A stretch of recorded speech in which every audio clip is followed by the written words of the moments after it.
बांग्लादेश में पहले हिंदू 30% थे और अभी 10% से भी जी। कम हो गए वो। और ऐसा कैसे हुआ? जमात जैसे संगठन के प्रभाव की वजह से हुआ, या फिर जानबूझ के हिंदुओं को डराकर मारकर वहाँ से भगा दिया गया? और इस तरह के मामलों में भारत के मानवाधिकार की बहुत बात होती है तो न्यूयॉर्क तक में हंगामा होता है, लेकिन इस तरह के मामले में अंतर्राष्ट्रीय संगठन क्यों चुप्पी साध लेते हैं? या जो बड़े जो पश्चिमी देश जो मानवाधिकार की सबसे बड़ी वकालत करते नजर आते हैं? देखिए, इसका 2 क्वेश्चन पूछा है। उसका आपने पहले पूछा है कि पॉपुलेशन कम क्यों हुआ हिंदुओं का? पॉपुलेशन कम हाँ, क्यों? और डर डर से भागे।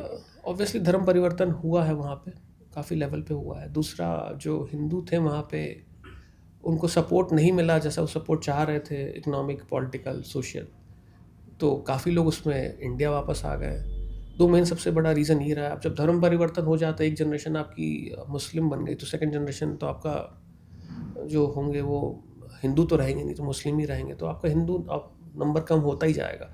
और ये होता जा रहा है। और ये जो इशू अब उठ रहा है, ये अभी मीडिया में उठ रहा है, बट है, ये पता है लोगों को।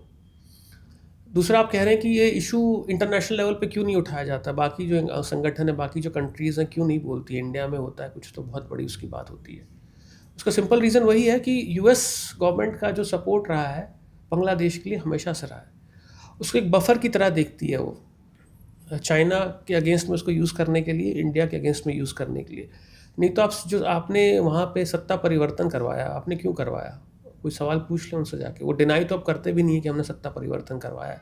अभी उनसे 10 दिन पहले उनकी रिकॉर्डिंग आई है लीक होके, किसी यूएस के न्यूज़पेपर ने ही उसको डाला है पब्लिक डोमेन में, जो अपना आर्टिकल किया है, कि वहाँ के जो डिप्लोमेट वो बात कर रहे हैं कि हमने इनको तो हटा दिया, अब हम जमात को ही सपोर्ट करेंगे क्योंकि बीएनपी पावर में नहीं है।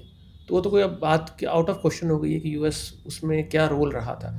तो वो बफर करती है कि इंडिया के अगेंस्ट में यूज़ करने के लिए। पाकिस्तान का भी वही रोल रहता है। बेसिकली इंडिया को आप कंट्रोल करने के लिए, जो बाकी सुपर ग्लोबल पावर्स हैं, वो बांग्लादेश को यूज़ करती हैं, नेपाल को यूज़ करती हैं।